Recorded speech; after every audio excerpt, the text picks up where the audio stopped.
Welcome everyone. Good morning. Or wherever you are, is today chapter 10. I'm going to discuss performance measurement in decentralized organizations.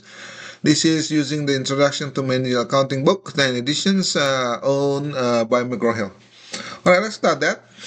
Let's start our class. Decentralized organization benefits. The benefits that top management fit concentrated and overall strategy, a lower level decision, often based on better operational decisions. That's the benefits. Lower level managers can respond quickly to customers. Lower level managers can gain experience in decision making, increase motivation as well, resulting in increased job satisfaction and retention. Disadvantage, however, lower level managers may take big decisions without seeing the big pictures, maybe lack of coordination among autonomous managers. Lower level managers' objectives may not be those of their organization, may also be difficult to spread innovative ideas across the organizations. In terms of responsibility in accounting, system link lower level management decision making out with accountability of the outcome of those decisions. The term or responsibility or organization center is used for any part of an organization whose manager has control over and is accountable for cost, profit, and investment. The responsibility centers will be cost centers, profit center, investment center. This is standard everywhere. I remember I used to work for an Indonesian investment banking firm. We call it the cost center, profit center, investment bankers. I was in the equity division, brokerage side. We call it as a profit center. We as a trading one, we have to make profit centers. The cost center will be the settlement side, the administrative work, the accounting side. That is the cost centers. And then we also have the investment centers, those people that runs our books, who buy and sell trade the stock or bonds and on behalf of our company. Cost center. It is a segment whose manager has control over cost but not over revenue or investment fund. It is like service department from accounting, administration, legal, personnel, as classified as cost center and usually are manufacturing facilities, standard cost variance, such as flexible budget variance, as those discussed in this chapter, and often used to evaluate cost center performance. So that's the way cost center is always the one that usually involved in administrative accounting or back office kind of work. I remember I was in BMO, I was in the IT side. IT fixed income accounting. So this is my cost center. So everything I do, there's a code or there's a 4 code at 9258 at the time we use. The same thing with Royal Sun Alliance. So every place, every division you are working on, there's always a cost center to identify that area. Profit center is a segment whose manager has control over both costs and revenues, but no control other investment funds, such as revenue will include sales, interest, and others. Costs will be management costs, commission, salaries, and others. I remember when I was working for Nomura Securities, Morgan Grenfell Securities. At that time, I was in the profit center area. Because why? Because it was stockbroking, trading, stockbroking, equity as well as fixed income. Those are generate revenues based on commission sales. Okay. We also have an investment center, a segment whose manager control over cost, revenue, and investment in operating assets. So this mostly on the operating asset side, investment center. So let's look at the learning objective number 1. Compute the ROI, return on investments. It shows how changes in sales, expense, and expect the ROI. So what is the ROI formula? Net operating income divided by average operating asset. This is the formula ROI there. Net operating income is the income before interest and taxes, EBIT. Okay. Average operating asset is cash, account, receivable, inventory, plant, and equipment, and other productive assets. Net book value versus gross cost. Company use the net book value, decrease the average assets, acquisition cost, less depreciation, equipment depreciation. They call it the net book value. Okay, acquisition cost minus depreciation. They call it the net book value. So look at the understanding ROI. Look one by reduce ROI and the important looking. Components ROI. What are the component ROI? This is the logic here, the logic calculation, the margin here. Net operating income divided by sales, call it the margin. The turnover means sales divided by average operating asset, they call it turnover. What is average turnover? An excessive fund time in operating asset depress the turnover and lower ROI. This margin improve increase sales, or reducing operating expense. The ROI is equal to margin turnover. You can do it this way or you can do it that way. So there's two ways of calculating it. This is pioneered by DuPont. We call it DuPont analysis. Legal company example has the following numbers: operating income 30 grand, operating asset 200,000, sales 700,000, operating expense 170 cents. What is the ROI for the company? So the ROI company will be using the ROI margin turnover, the ROI operating income divided by sales times divided by operating sales. So you got a 30,000 divided by 500,000. Multiply. This is for here. This is for margin. Okay. This one for the sales turnover. 500,000 operating asset. You got ROI 6.2 times 2.5. You got 15% ROI. Okay. There's two ways of calculating. This is DuPont analysis. Okay, suppose that legal managers invest in a 30,000 piece of cane, they increase sales by 35,000 by increasing operation in sales of 50,000. Legal can report the following: net operating income is 50,000, average operating sale asset is 230,000, sales is 235,000, operating assets 485,000. This is the logic given to you. Let's calculate the new ROI. So when you give it to you this way, so when you calculate, you're going to plug in that number. You look at this logic, the same thing, ROI equal to margin times turnover. You get this number, you're going to plug in and you get this number. Okay, so the ROI increased from 15 to 89%. So you just plug in that calculation formula. And you remember this ROI based on margin times turnover. This is the margin side, this is the turnover side. You calculate the margin, this you calculate the turnover, you multiply both, you get this number. The criticism of ROI: in the absence of the balanced scorecard, management may not know how to increase ROI. Managers over inherit and committed control, costs over which they cannot no control. Managers evaluate on ROI may reject profitability investment opportunities. Compute residual income and understand its strengths and weaknesses. What are the residual income? It is a net operating income that an investment center earns above the minimum required return on asset. How are you going to calculate residual income? Excuse me. Net operating income minus average operating assets times minimum rate of return. This is the residual income. This combination will differ from ROI, measured net operating income earned relative to investment in the average operating assets. Residual income measures the net operating income earned less than the minimum required return on the average operating asset. Okay, in terms of example here given to you, retail division of Superior Incorporated has an operating asset of 100,000, required return of 20% on this asset, and the current period division income is 30,000. Let's calculate on how to do that. Let's get this number. Operating asset 100,000, required 20%, you got 20,000 here. The minimum required of return. The actual income is 30,000, the minimum required income is 20,000, then your residual income will be 10 grand. That's how you're going to calculate. This is the logic given to you and the answers, okay? Remember the formula given to you before, okay?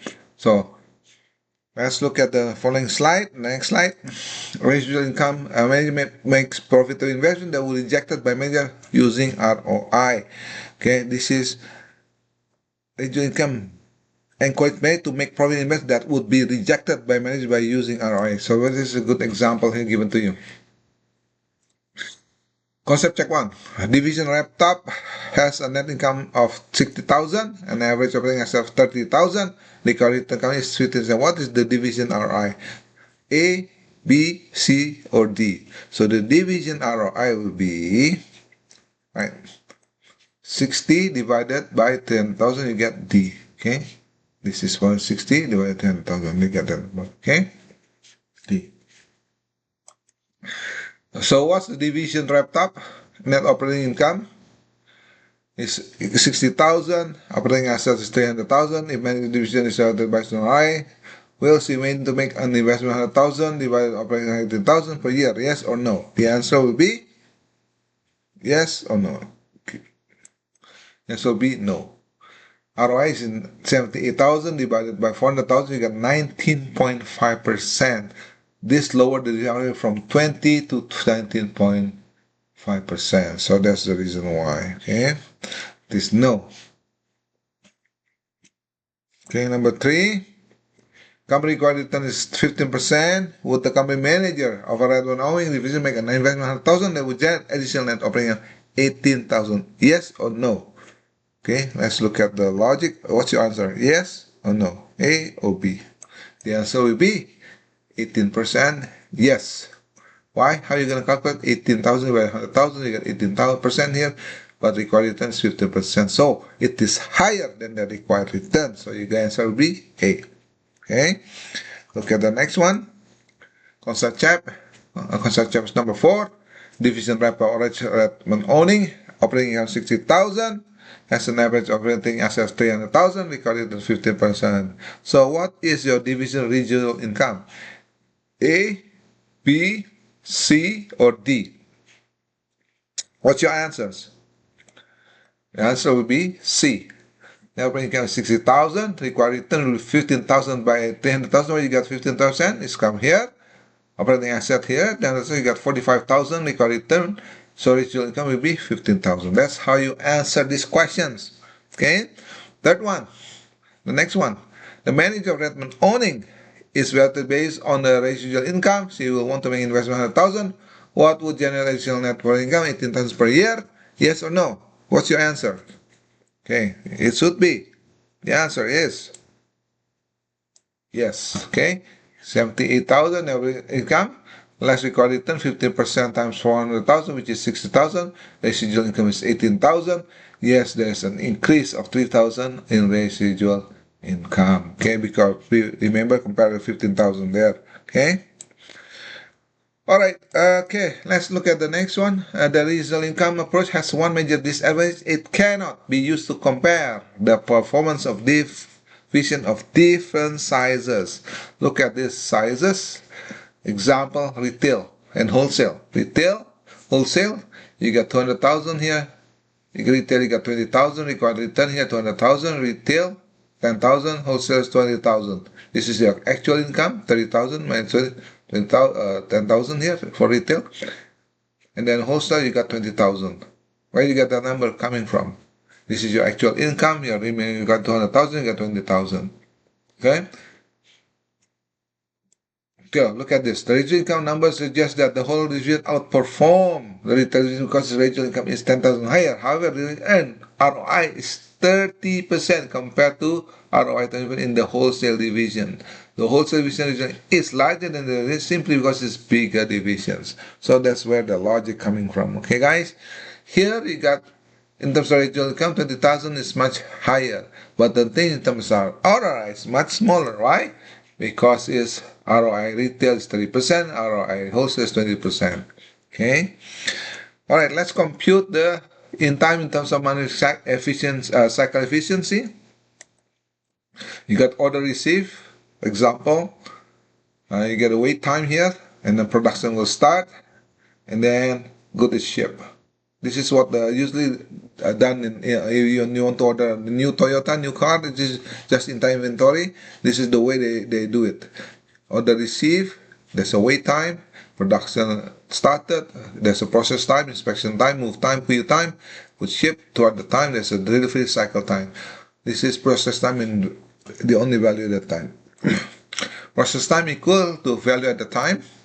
Manufacturing cycle efficiency equal to value minus either time divided by manufacturing cycle time. Okay. TQM, Norton, has a following average of production wait is 3 days, inspection 0.4 days, process is 0.2 days, move is 0.5 days, Q is 9.5 days. Queuing up. What's the true output time? A, B, C, or D? What's your answers? Okay, let's look at the logic. The A, B, C on the previous. Remember the previous slide. This is the one that we have just mentioned to you.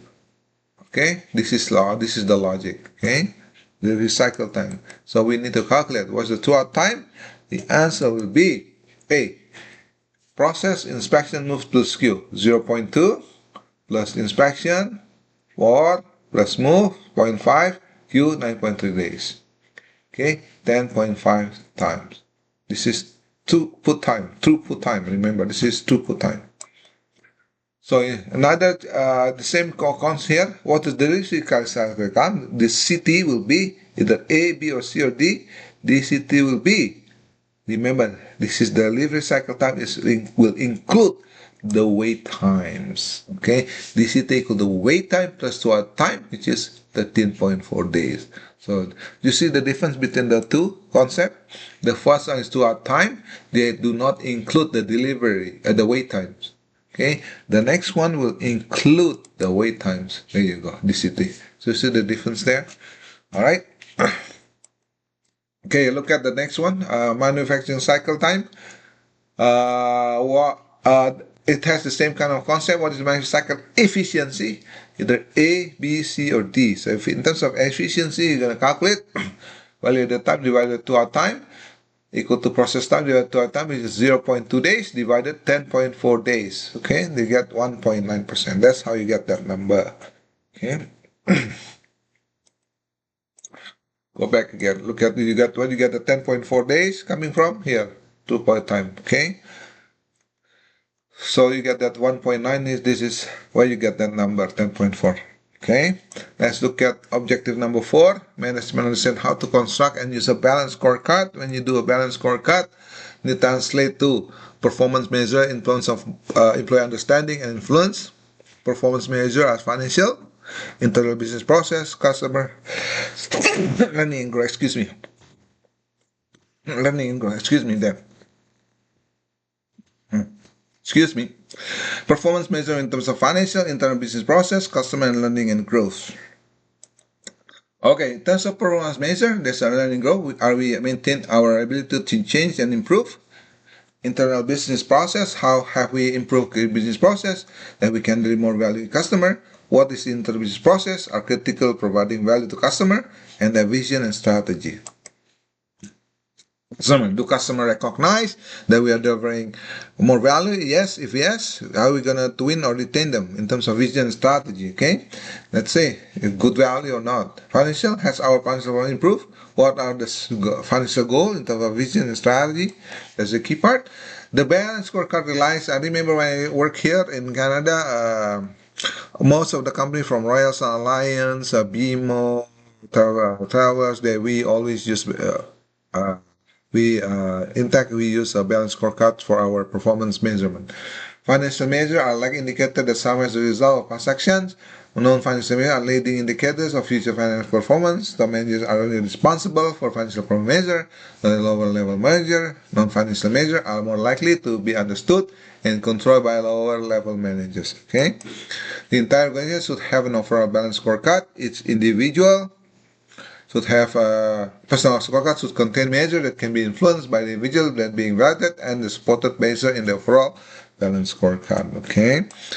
And then balance scorecard should have a measure that link together cause and effect analysis. We improve the performance based on measurement, improve desired performance, measure we improve the balance scorecard, lay out the concrete action to attain desired outcome. So there's about 4 or 5 criteria that being used in the balance scorecard usually, and then that is tied up to your incentive compensation. So incentive compensation should be linked to balance scorecard in terms of performance measurement. Okay, that's a standard way of doing things. So there's a financial side here, profit and contribution per card, number of customers in terms of customer. There's a customer section in terms of option. There's an internal business process in terms of number of options available, time to install the option, and then the learning growth. Employee skill and installation option. This is a balance scorecard of a Jaguar example. Okay, these are the Jaguar one. Okay, this is the strategy here. These are the result. It's the same kind of thing. You just add the result. Satisfaction increases, time decreases. Strategy option. Jaguar. Jaguar is one of the great example of a car that from British. It is well known, but it has a J.D. Edwards has a report in terms of reliability, dependability is quite high, essence maintenance is quite low. The highest performance still mostly Japanese company, Japanese car manufacturer from Toyota, Honda, Subaru. That's one of the top 3 highest J.D. Edwards satisfaction for the last 20 years that I've seen so far. I remember in the 80s when no one wants to buy Hondas, Japanese cars, but they have improved a lot. The same thing in the 90s, nobody wants to buy Hyundais. Now it's improved a lot. The same strategy is now being used by other car manufacturers from China. and Vietnam as well. Okay. Vietnam car manufacturer will be like VinFast. Chinese will be like BYD, Wuling, and others brands.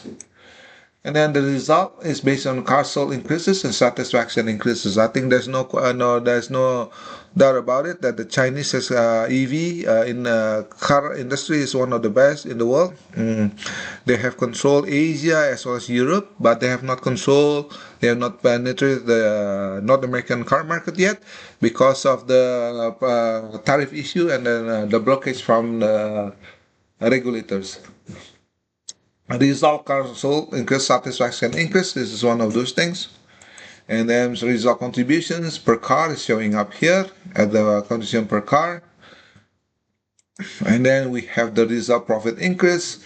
For sold per car increase, profits will increase. Okay, when the more cars sold, the more profit will be better. So that's basically the idea. So we are seeing it's like this. Now in terms of car manufacturing, the EV car will the leader still Tesla, but the market share is slowly being creeping up, slowly being eaten up by BYD worldwide because they can produce much lower prices with the same quality and. EV still dominate the industry, and the hydrogen is coming up soon. Hydrogen car is sponsored by mostly Japanese manufacturer. They join forces to set up the hydrogen-based engine.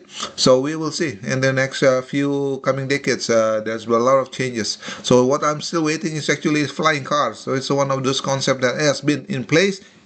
It has been going to productions, but it's not yet to the mass market. So we'll see. So basically, let's conclude this chapter. Hopefully I will load this in YouTube as well as at Puzzle, so you can practice this particular chapter. Thank you. Bye bye.